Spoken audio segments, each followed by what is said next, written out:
नमस्कार दोस्तों, स्वागत है आपका अपने प्लेटफॉर्म एनसीईआरटी बाय विक्रम पर। दोस्तों, आज हम स्टार्ट करने जा रहे हैं हमारा क्लास 10 साइंस सब्जेक्ट और आज की क्लास की शुरुआत होगी हमारी लेसन नंबर 1 के साथ केमिकल रिएक्शंस एंड इक्वेशंस। जैसा कि हमने हिंदी माध्यम के विद्यार्थियों को समझाया था, लेसन 1 बिल्कुल लाइन टू लाइन एक-एक शब्द का अर्थ बताया था और उसी बीच जो हमारे इंग्लिश मीडियम के स्टूडेंट हैं उनका कमेंट आया था कि सर हमें भी लाइन टू लाइन पढ़ा दीजिए। तो आप टेंशन मत ले, आपको भी मैं बिल्कुल लाइन टू लाइन पढ़ाऊँगा, एक-एक शब्द, एक-एक वर्ड का मीनिंग क्लियर करवाता हुआ चलूँगा और एक बार जब आप इस लेसन को कंप्लीट कर लेंगे, तो आप खुद में परिवर्तन महसूस करेंगे कि आपको अब इस लेसन के बारे में कितना ज्ञान हो चुका है। आप इस लायक हो जाएँगे किसी दूसरे बच्चे को भी पढ़ा सकें।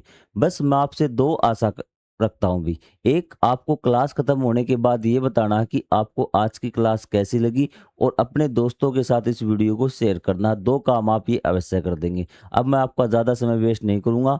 आज का हमारा जो लेक्चर है वो हम स्टार्ट करते हैं। तो हमारे लेसन का नाम है केमिकल रिएक्शंस एंड इक्वेशंस। ठीक है, इसके बारे में पढ़ेंगे। चलिए लाइन टू लाइन शुरुआत करते हैं। बिल्कुल जैसा मैंने आपको बताया था वैसे लाइन टू लाइन मैं आपको बताऊँगा। यदि आपको बोर्ड पे थोड़ा बहुत आपके फ़ोन में दिक्कत है या फिर कहीं पे ब्राइटनेस में दिक्कत आती है, तो आप अपनी बुक अपने साथ रखें हुए, बुक साथ रख कर पढ़ें। जो भी इम्पोर्टेंट थिंग है वो पेंसिल से उस पे नोट कर दें ताकि आप अच्छी तरह से इसको पढ़ सकें भी। अब देखिए, consider the following situation of daily life and think what happens when we. तो आप कहा कि ये आपकी जो दैनिक जीवन है उसकी कुछ कंडीशंस आपको दे रखी, कुछ सिचुएशंस आपको दे रखी है और आपको देखना कि क्या होता है अभी।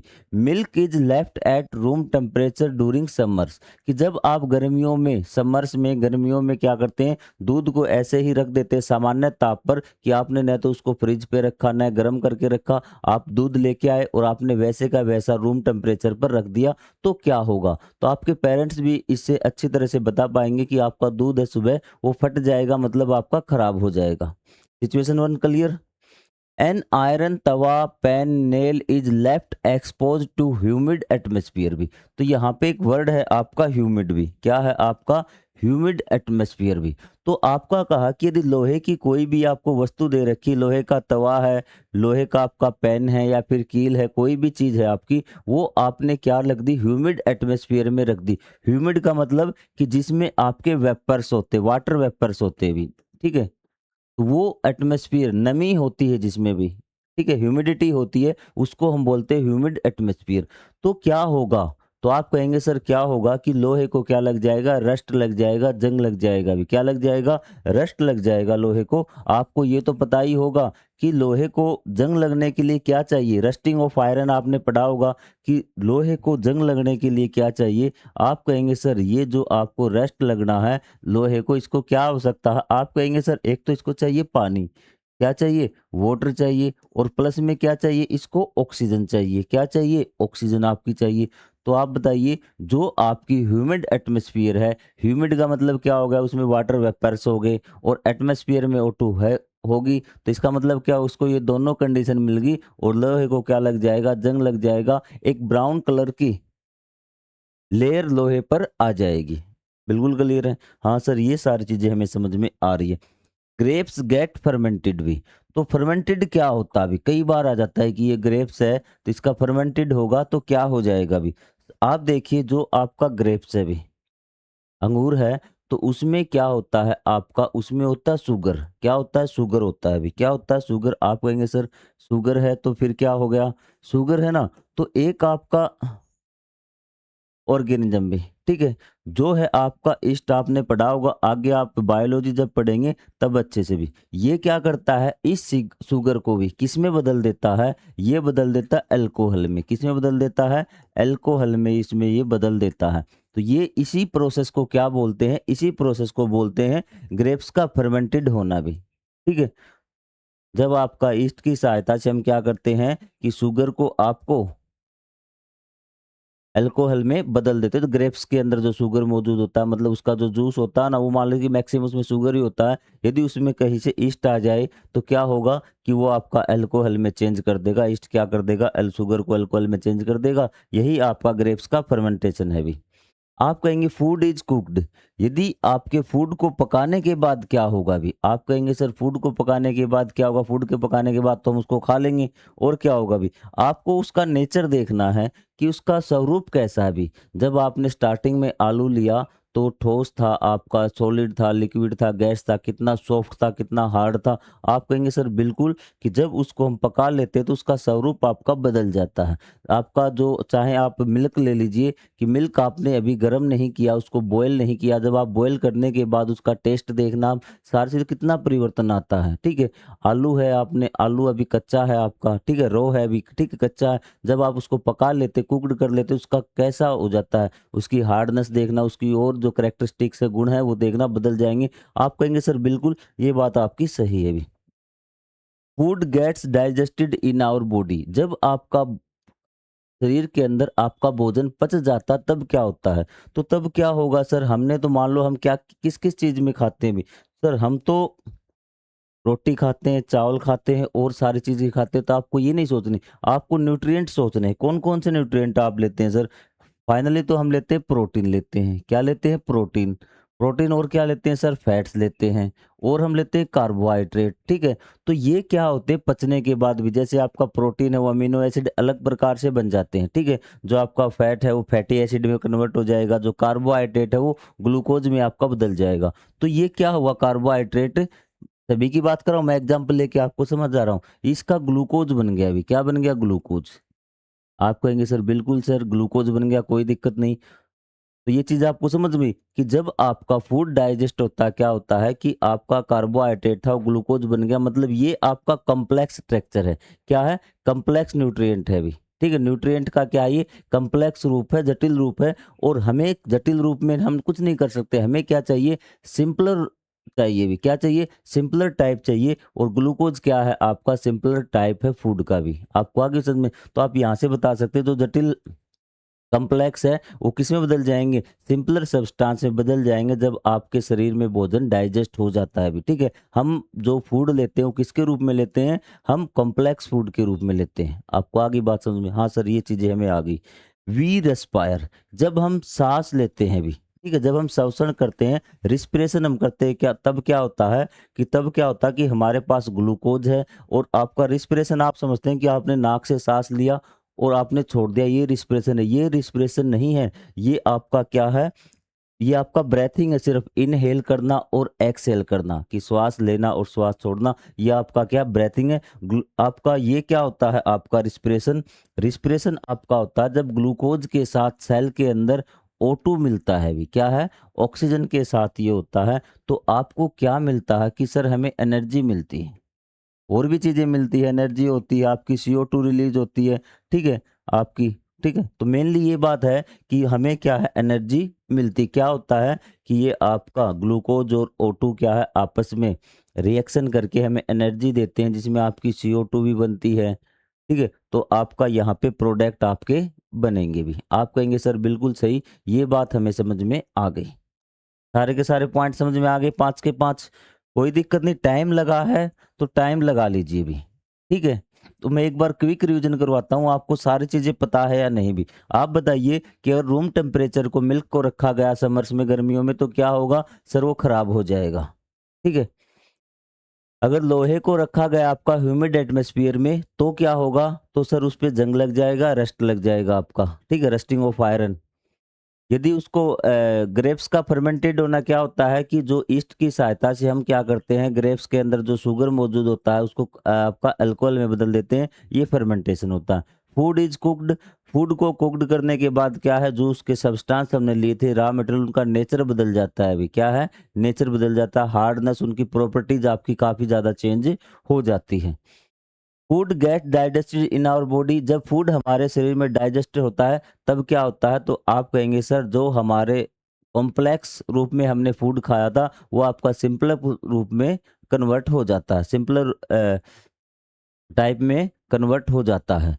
तो जब हम श्वास लेते तो क्या होता है, श्वास लेते तो हमारे शरीर के अंदर ऑक्सीजन पहुंचती है, जो पहले से मौजूद हमारा ग्लूकोज था वो क्या उसके साथ रिएक्ट करता है, आपकी CO2 है, H2O है, और हमें एनर्जी मिलती है। ये चीज़ समझ में आ गई, हाँ सर इतनी चीज़ हमें समझ में आ गई। अब इन सब चीज़ों से कहना क्या चाहता है ये भी, ठीक है, तो आप देखेंगे in all the above situation भी, जितनी भी आपने अबोव सिचुएशन देखी, ऊपर वाली चीज सिचुएशन देखी, the nature and the identity of the initial substance have somewhat change भी। तो इसने कहा कि जो इनिशियल सब्सटेंस था, जो आपने शुरू में सब्सटेंस लिया था, उसका नेचर बदल गया कहीं ना कहीं भी, ठीक है। तो मेनली बात क्या है कि the nature and the identity of the initial substance have changed somewhat change भी। तो उसका नेचर भी, नेचर मतलब उसका स्वरूप कहीं ना कहीं वो बदल गया। कि दूध आपका स्टार्टिंग में आपके पास क्या था, आपके पास दूध था सर, लेकिन सुबह क्या मिला, आप कहेंगे सर ये दूध फट गया। तो क्या वो सेम है दोनों चीज? नहीं सर, दूध बदल चुका है। तो यही बात वो कह रहा है कि जो आपका नेचर था ना और आइडेंटिटी थी, जो पहचान थी, वो क्या है, आपकी इनिशियल सब्सटेंस की बदल गई है। We have already learned about physical and chemical changes of matter in our previous class. कि हम हमारी जो प्रीवियस क्लास है 9th क्लास, उसमें पढ़ चुके हैं आपका केमिकल चेंज और आपका फिजिकल चेंज क्या होता है। आप कहेंगे सर 9th में हमने पढ़ा नहीं, थोड़ा सा यहीं पे करवा दीजिए भी, फिजिकल चेंज और आपका केमिकल चेंज मैं यहीं पे करवाता हूँ। ऊपर वाली चीज समझ में आई आपको? हम दोबारा लिंकअप करेंगे कि ऊपर वाली जितनी भी सिचुएशन हमने पढ़ी थी, उसमें हमने एक चीज नोटिस की कि जो हमारे पास स्टार्टिंग में जो सब्सटेंस था, जो पदार्थ था, उसका स्वरूप कहीं ना कहीं बदल गया, नेचर बदल गया, उसकी आइडेंटिटी बदल गई भी। मतलब कि जो स्टार्टिंग में था वो बाद में वो नहीं रहा, वो और कुछ बन गया अभी, ठीक है। तो अब हम बात करते हैं एक बार फिजिकल चेंज और आपका केमिकल चेंज भी। तो ये आपका फिजिकल चेंज मैं यहाँ लिखता हूँ और ये आपका केमिकल चेंज। आपको ध्यान से पढ़ना है भी, ठीक है। आप फिजिकल चेंज में क्या है, ओनली स्टेट चेंज होती है भी। क्या है? स्टेट चेंज होती है किसी भी मैटर की। क्या चेंज होती है? स्टेट भी। मतलब कि फॉर एग्जाम्पल हम वाटर लेते हैं, तो वाटर क्या है आपका? आप कहेंगे सर वाटर है, वाटर से हमने क्या बना दी? आइस बना दी। अब मुझे बता दीजिए, जो इनिशियल सब्सटेंस आपके पास क्या था, एक हमने चेंज हुआ है, इनिशियल सब्सटेंस आप कहेंगे सर वाटर है, अब क्या है? अब आइस है, सिर्फ नाम है तो ये भी वाटर ही है भी, क्या ये वाटर है। तो आपका इनिशियल जो सब्सटेंस है वो सेम टू सेम रहा, किसी प्रकार का कोई परिवर्तन नहीं आया। तो आप समझ गए सर ये आपका क्या है, एक फिजिकल चेंज है, ठीक है। और दूसरी कंडीशन क्या है आपका, ये रिवर्सिबल भी है। क्या है आपका? रिवर्सिबल। कि मतलब आप दोबारा से क्या है, वाटर से तो क्या है, आइस बना सकते हो, और आइस से दोबारा वाटर बना सकते हो। को ये आपका रिवर्सिबल है। तो फिजिकल परिवर्तन वो परिवर्तन होता है, physical change, in which only state of the matter change भी।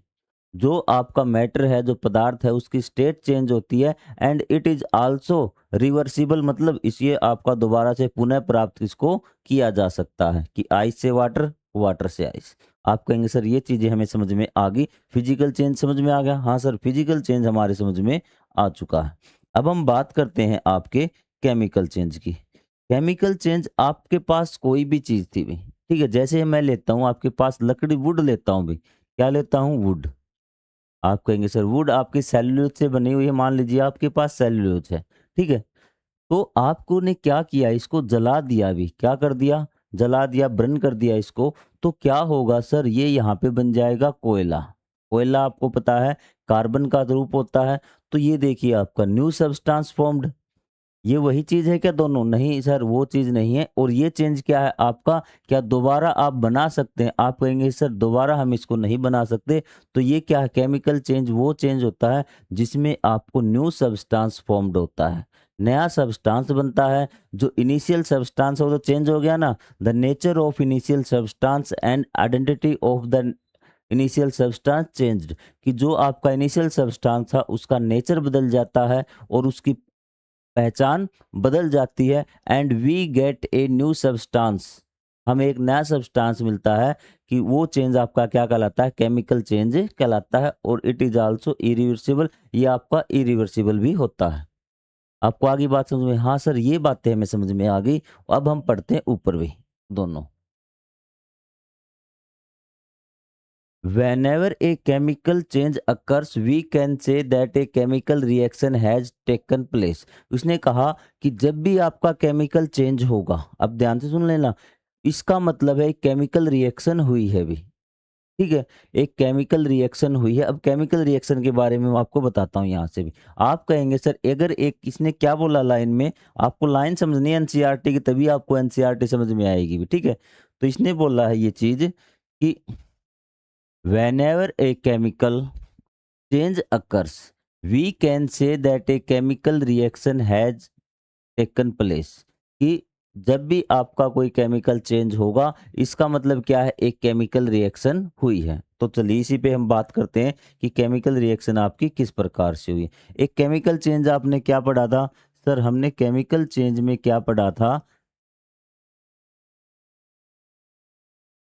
हमने पढ़ा था दो चीजें हमने मेनली पढ़ी थी। एक तो क्या, न्यू सब्सटेंस आपका बनेगा भी, क्या बनेगा, न्यू सब्सटेंस आपका बनेगा भी,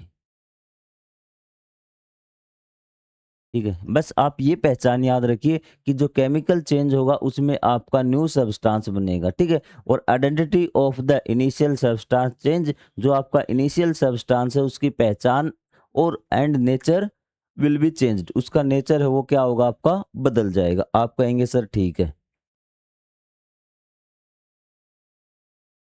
नेचर और क्या बदल जाएगा सर, आइडेंटिटी बदल जाएगी इनिशियल सब्सटेंस की। ये दोनों आपको पता चल गए, आइडेंटिटी चेंज भी, ठीक है, किसकी, इनिशियल सब्सटेंस की। आप कहेंगे सर ये बातें हमारे समझ में आ चुकी, इसमें हमें कोई डाउट नहीं।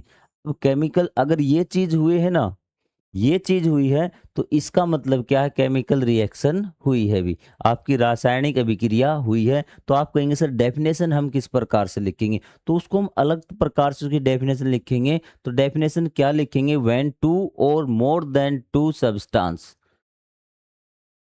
या फिर वन भी, वन कर लीजिए, क्योंकि रिएक्ट करने के लिए आपका दो तो चाहिएंगे आपस में। तो दो substance when two or more than two substance react together and make a one or more than two substance, जो आपके दो या दो से अधिक सब्सटेंस आपस में रिएक्ट करते हैं और वो चाहे एक बनाए चाहे एक से ज्यादा सब्सटेंस बनाए नए, तो वो क्या कहलाएगी, आपकी केमिकल रिएक्शन कहलाएगी। क्या कहलाएगी, केमिकल रिएक्शन आपकी कहलाएगी। आपको आई बात समझ में। यहाँ से हमने क्या है कि आप लिख सकते हैं कि ये change where the chemical change proceed there will be a chemical reaction, की जहाँ पे आपका एक केमिकल चेंज होगा तो वहाँ पे आपकी एक केमिकल रिएक्शन भी होगी। लेकिन हमें आपको जो एक्यूरेट डेफिनेशन है जो आपको एग्जाम में लिखनी है उसकी बात करें।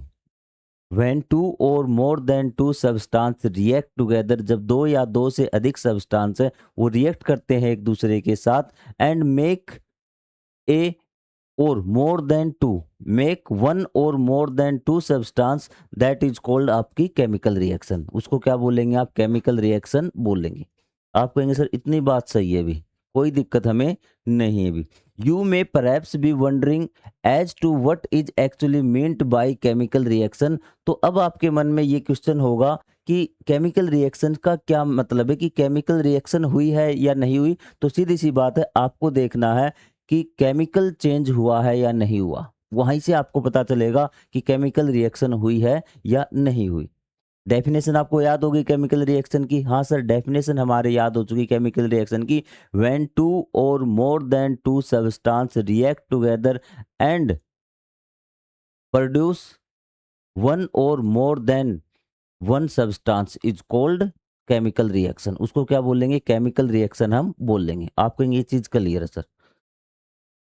How do we came to know that a chemical reaction has taken place. तो आप ये किस प्रकार पता लगाएंगे कि केमिकल रिएक्शन हुई है भी। तो let's perform some activities to find the answer this questions. तो ठीक है, तो हमें कुछ एक्टिविटीज दी रखी है, कुछ रिएक्शंस हम करके देखेंगे। आपको ये काम लैब में करना, लेकिन मैं कोशिश करूंगा कि आपको यहाँ से ही वो चीजें समझा दूंगी, ठीक है। तो चलिए भी कुछ एक्टिविटी करते हैं जो आपको लैब में करनी थी, लेकिन लैब में हम जा नहीं सकते और हम कोशिश करेंगे कि यहीं पे उसको अच्छी तरह से समझ ले भी। एक्टिविटी 1.1, हर एक एक्टिविटी को आपको समझना है, कोई डाउट इसमें नहीं रखना। कोई चीज समझ में ना आए तो आप कमेंट करके पूछ लेना आराम से।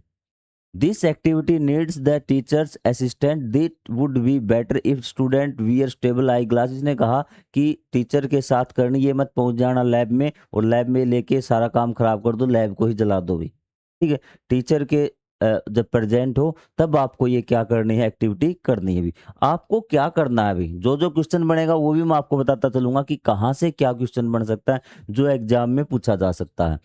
तो आपको क्या करना, clean A magnesium ribbon about 3 to 4 centimetre long bye rubbing it's with sand paper. कि आपको क्या लेना है, एक मैग्नीशियम रिबन लेना है। अभी क्या लेना है, मैग्नीशियम रिबन लेना है। आप कहेंगे सर मैग्नीशियम का रिबन क्या होता है। ये मान लीजिए कि मैग्नीशियम की बनी हुई क्या होती है, एक पट्टी होती है, उसको हम बोलते हैं मैग्नीशियम रिबन। क्या बोलते हैं, मैग्नीशियम रिबन बोलते हैं।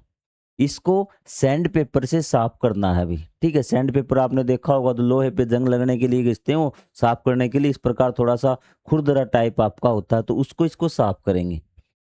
फिर उसको क्या करना है, आपको जलाना है और आपको नोटिस करना है क्या परिवर्तन हो रहा है, क्या चेंज आपके हो रहे हैं।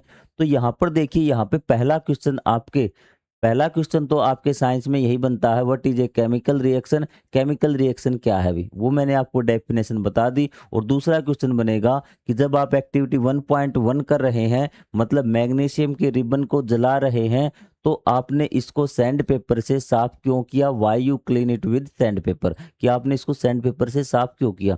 आप कहेंगे सर हमें क्या पता क्यों साफ किया। अब देखिए मैं आपको बताता हूँ। मैग्नीशियम की एक खास बात है। अभी आप कहेंगे क्या खास बात है सर मैग्नीशियम की। मैग्नीशियम क्या करता है, आपका हवा के साथ हवा में उपस्थित जो ऑक्सीजन होती है ना, हवा में जो ऑक्सीजन प्रेजेंट होती है उसके साथ मिलके क्या बना लेता है, ये मैग्नीशियम ऑक्साइड बना लेता है। ठीक है, अब ये आपका मैग्नीशियम का रिबन है तो मैग्नीशियम का, हाँ सर मैग्नीशियम का। हमारे इन्वायरमेंट में चारों तरफ हवा है, एयर है, और एयर में क्या है, एयर में ऑक्सीजन भी प्रेजेंट है। तो ये ऑक्सीजन मिलके ना, हवा में प्रेजेंट ऑक्सीजन के साथ मिलके इसके ऊपर क्या है, मैग्नीशियम ऑक्साइड की परत जम जाएगी, एक लेयर जम जाएगी मैग्नीशियम ऑक्साइड की। आप कहेंगे सर सही बात है, क्योंकि हवा प्रेजेंट इसके चारों तरफ, ये खुद मैग्नीशियम है और ये क्या ऑक्सीजन के साथ रिएक्ट करके, देखो इक्वेशन ऐसे लिखी जाएगी। आपके मन में भी क्वेश्चन आया होगा सर आपने ये कैसे कर दिया, टू टू कैसे लिखा। ये बैलेंस द केमिकल इक्वेशन आएगा ना, तब आप ऑटोमेटिक समझ जाएंगे कि आपने क्यों लिखा। बस आप इतना समझ लीजिए कि मैग्नीशियम और ऑक्सीजन आपस में रिएक्ट करके क्या बनाते हैं, मैग्नीशियम ऑक्साइड। अब ये परत इसके ऊपर जमी हुई, हम दुकान वाले के पास गए, ये लिया कि सर ये हमें क्या दे दीजिए, मैग्नीशियम ऑक्साइड का रिबन दे दीजिए। अब दुकान उनसे पता है कि ये जमी हुई है परत, हमें तो पता है ना, दुकान वाले को तो खास नहीं पता किस प्रकार से रिएक्शन होती है। जब हम इसको जलाने लगेंगे तो पहले कौन जलेगा सर, आप कहेंगे ये जो लेयर है ना इसके आगे, ये जलेगी सबसे पहले, और ये लेयर इसको ठीक ढंग से जलने नहीं देगी।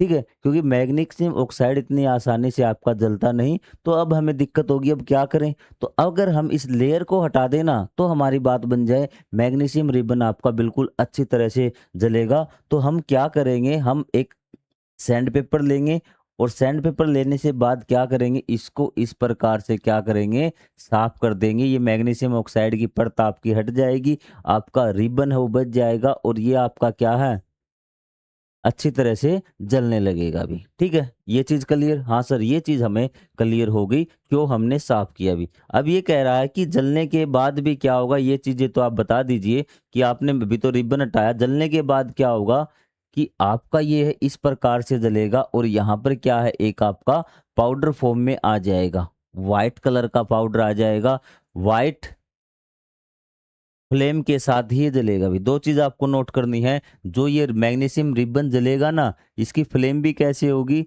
सर, इसकी वाइट फ्लेम होगी। ठीक है, फ्लेम कैसी होगी, वाइट होगी। दूसरा ये क्या बनेगा सर, आपको पता है ये मैग्नीशियम ऑक्साइड बनेगा भी। क्या बनेगा, मैग्नीशियम ऑक्साइड बनेगा। ये चीज आपको बस याद रखनी है।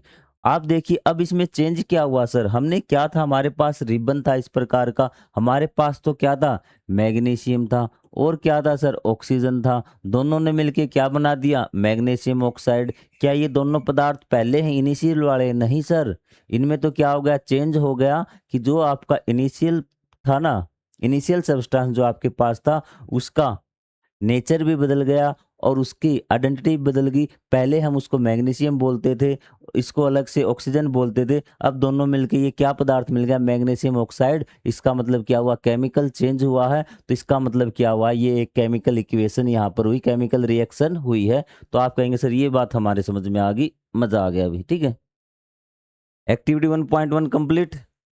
यहाँ वही चीजें लिखी हुई जो मैंने आपको अभी समझाई है भी। You must have observe that, आपको दिख रहा क्या? आपने ये जरूर ऑब्जर्व निरीक्षण किया होगा, ऑब्जर्व किया होगा, magnesium ribbon Burns with A dazzling white flame भी। तो आपका क्या है, एक ये तेज आपका सफेद लो के साथ ही जल रहा होगा। ये डेजलिंग व्हाइट फ्लेम क्या होता है कि तेज सफेद लो के साथ चमकदार, ठीक है, इसको क्या करेंगे, चमकदार सफेद लो के साथ ये जल रहा है। And changes into white paper, और ये एक व्हाइट पाउडर में बदल गया अभी, सॉरी पेपर नहीं पाउडर भी। This powder is magnesium oxide, और ये आपका पाउडर क्या है, मैग्नीशियम ऑक्साइड है। It is formed due to the reaction between magnesium and oxygen present in the air. तो आपको यही चीज मैंने आपको बताई थी, क्या बताई थी कि ये किसके कारण हुआ, रिएक्शन के कारण हुआ। दो चीज के बीच में रिएक्शन हुई, किसके बीच में, आपका मैग्नीशियम और ऑक्सीजन के बीच में। अब एक बार जो आपकी केमिकल रिएक्शन की डेफिनेशन थी उसको रिवाइज करना। When two or more than two substance react together, जब दो या दो से अधिक सब्सटेंस आपस में क्रिया करते हैं।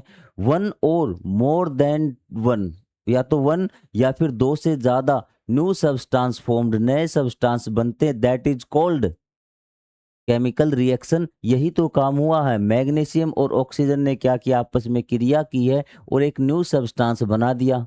क्या बना दिया, मैग्नीशियम ऑक्साइड एक बनाया, कई जगह आपके एक से ज़्यादा ही बनेंगे। तो ये हर बार आपको क्या है, केमिकल रिएक्शन की डेफिनेशन आपको मैच करनी है, ताकि आपके दिमाग में अच्छे से जो आपकी डेफिनेशन है वो बस जाए। आप कहेंगे सर एक्टिविटी 1 तो हमारी अच्छी तरह से कंप्लीट होगी। अब एक्टिविटी 1.2, ये 3 आ गई, 1 पॉइंट कहाँ रह गई हमारी एक्टिविटी भी, ये 1.1 थी, शायद 1.3 आगे होगी भी, 1.2 सॉरी साइड में है, माफी चाहूंगा आपसे।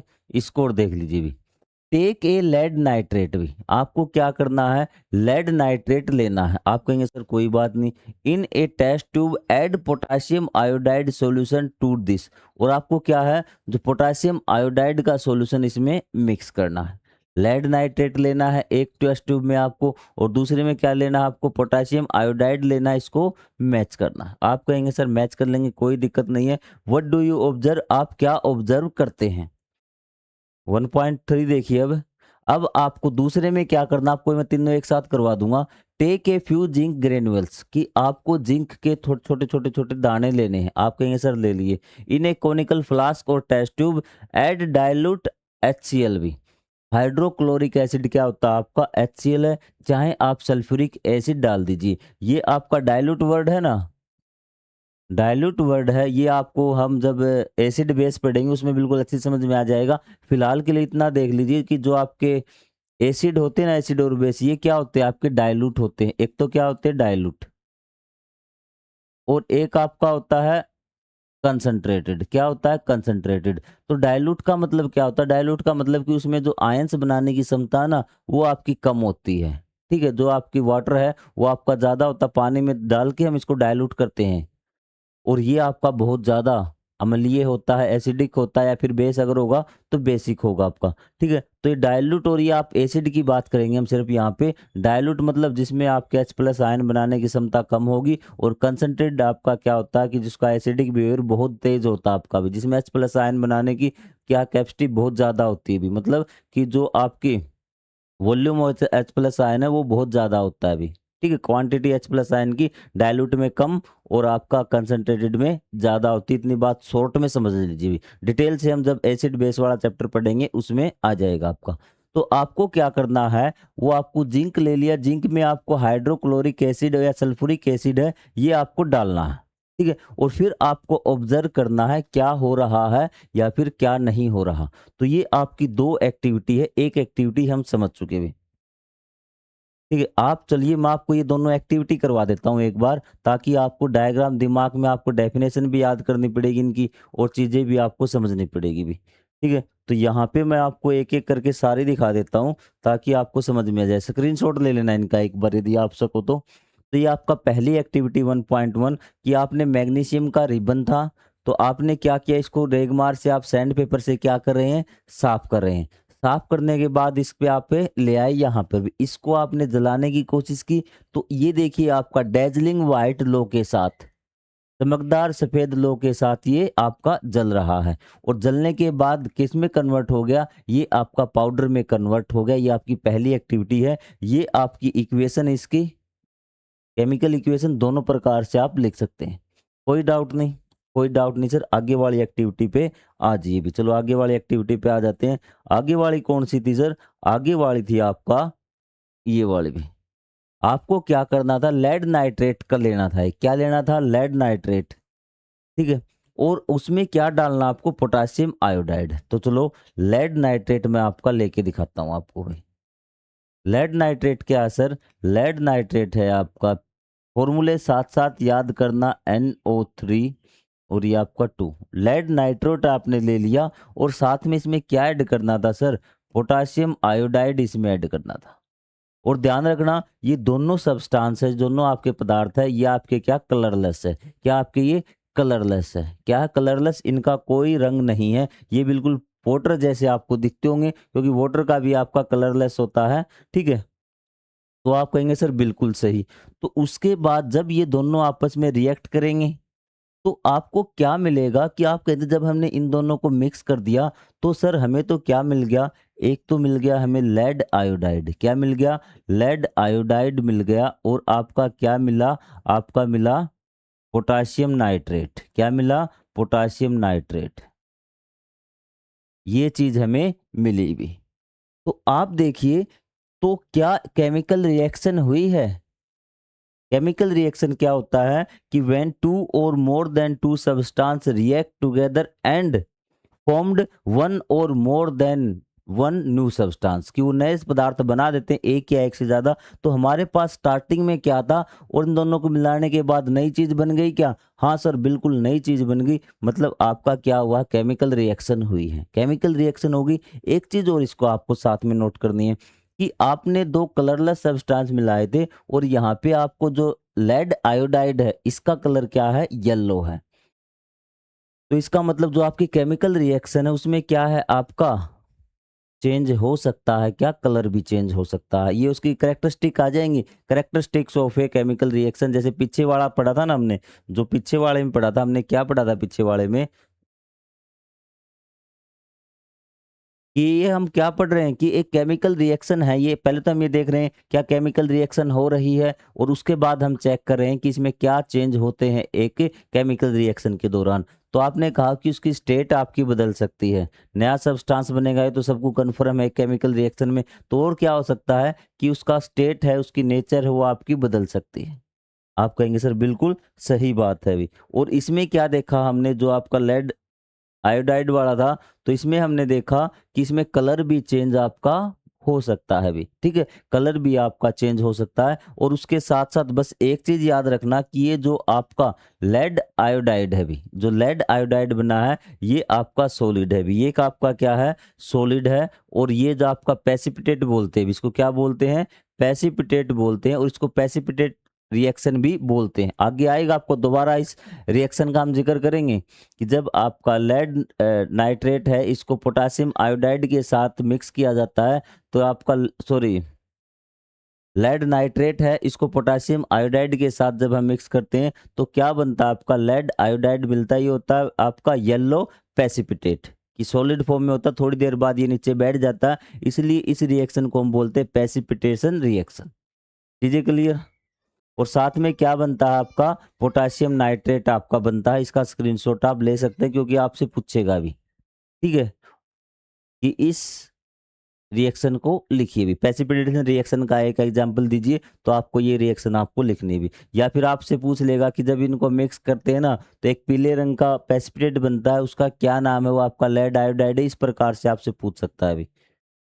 आप कहेंगे सर बिल्कुल सही बात है। और उसके बाद हमारा एक एक्सपेरिमेंट और था जिंक के दानों वाला, आपको याद हो तो? हाँ सर था, कि आपने एक टेस्ट ट्यूब में क्या ले लिए? जिंक के दाने ले लिए, ठीक है, ग्लोबल्स ले लिए, छोटे छोटे टुकड़े ले लिए आपने जिंक के। तो उसमें क्या डाला आपने? HCl डाल सकते हैं और आप H2SO4 डाल सकते हैं, कि दोनों आपके एसिड हैं, दोनों में से कोई भी चीज़ आप डाल सकते हैं, किसी प्रकार की कोई दिक्कत नहीं है। आप कहेंगे सर बिल्कुल डाल दिया। और ध्यान रखना आपको तनु HCl डालना है भी, ठीक है। अवतनु मतलब डाइल्यूट, आपको इंग्लिश में क्या होगा, dilute.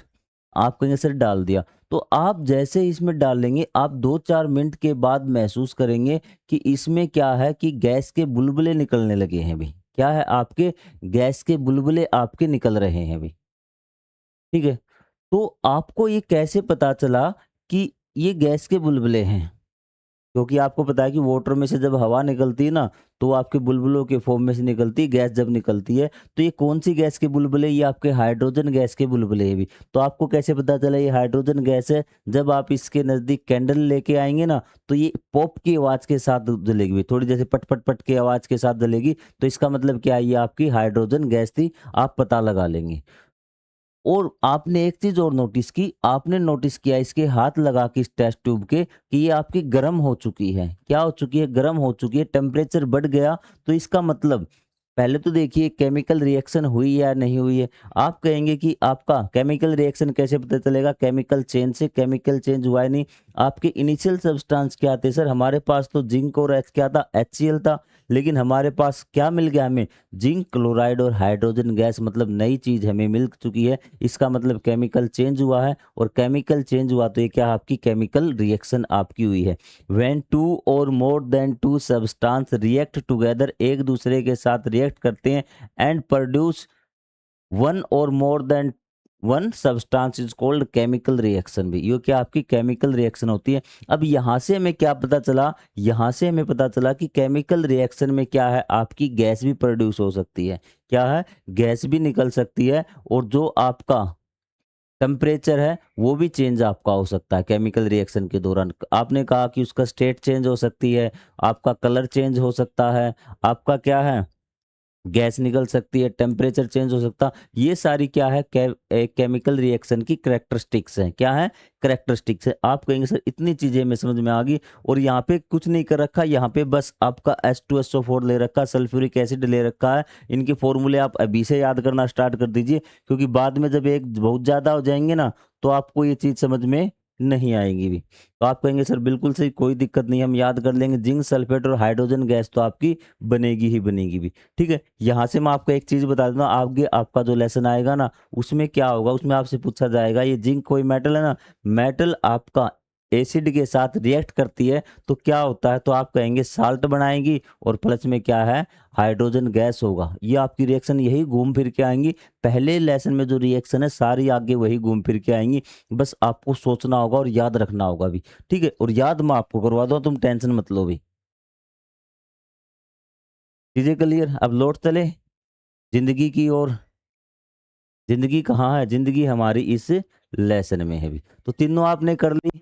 From the above 3 activities we can say that any of the following observation help us to determine whether a chemical reaction has taken place. इसने कहा कि ये चीजें हमने पता की, और इनमें से जो ये चीजें हैं ना, तो ये हमारी सहायता कर सकती हैं to find out the chemical reaction will happen or not, की केमिकल रिएक्शन होगी या नहीं होगी, या फिर हुई है या फिर नहीं हुई भी। क्या क्या है भी? तो ये कहा कि एक्यूरेट नहीं बताएगी, कैन हेल्प, पॉसिबिलिटी है, डेफिनेटली नहीं कहा। इसमें ध्यान रखना, कई बच्चे कहते हैं बस ये हो गया ना तो आपका केमिकल रिएक्शन हो जाएगी, लेकिन ध्यान रखना है कि ये आपकी सिर्फ सहायता कर सकती है, आपको एक्यूरेट नहीं बताएगी भी, ठीक है। जैसे आपका पहला दिया चेंज इन स्टेट, यदि आपका स्टेट में चेंज हो गया तो केमिकल रिएक्शन हो जाएगी क्या? पानी का बर्फ बना दिया, क्या हो गया? नहीं होगी। ये सिर्फ आपको सहायता कर सकती है, थोड़ा सा अंदाजा दे सकती है भी, ठीक है। यदि आपका चेंज इन कलर, यदि कलर में चेंज हो जाए तो आप थोड़ा सा आगे बढ़ सकते हैं कि हाँ हुई होगी भी, क्या है, हुई होगी, और जरूरी नहीं कि पक्की ही हुई होगी भी। इवोल्यूशन ऑफ गैस, गैस अगर निकल रही हो, ठीक है। चेंज इन द टेम्परेचर, यदि टेम्परेचर चेंज हुआ तो हो सकता है क्या, कोई ना कोई केमिकल रिएक्शन आपकी हुई हो। तो ये उसकी करेक्टरिस्टिक्स हैं भी, और भी बहुत सारी करेक्टरिस्टिक है, लेकिन यहाँ पे आपको सिर्फ समझाया गया है कि किस प्रकार से हम पता लगाएं कि केमिकल रिएक्शन हुई है या नहीं हुई। तो मेन बात है कि कैसे पता चलेगा केमिकल रिएक्शन हुई या नहीं हुई। दो या दो से अधिक जो सब्सटेंस आपस में रिएक्ट करेंगे, और एक आपका न्यू सब्सटेंस फॉर्म्ड होगा, एक या एक से अधिक, one or more than one new substance formed is called chemical reaction, ठीक है। देयर कैन बी, एक केमिकल रिएक्शन में क्या क्या हो सकता है, change in state, change in colour, evolution of gas, मतलब गैस आपकी उत्पन्न हो सकती है, चेंज इन टेम्परेचर, और आपका टेम्परेचर में भी परिवर्तन आ सकता है। आप कहेंगे सर बिल्कुल केमिकल रिएक्शन के बारे में हमें तो किसी प्रकार का कोई डाउट नहीं है। As we observe the change around us, we can see that there is a large variety of chemical reactions भी। तो इसने कहा कि जैसे हम हमारे चारों तरफ महसूस करते हैं ना, हमने देखा, क्योंकि आज तक हमने इस दिमाग से कभी सोचा ही नहीं केमिकल रिएक्शंस के बारे में, तो हमने चारों तरफ देखा।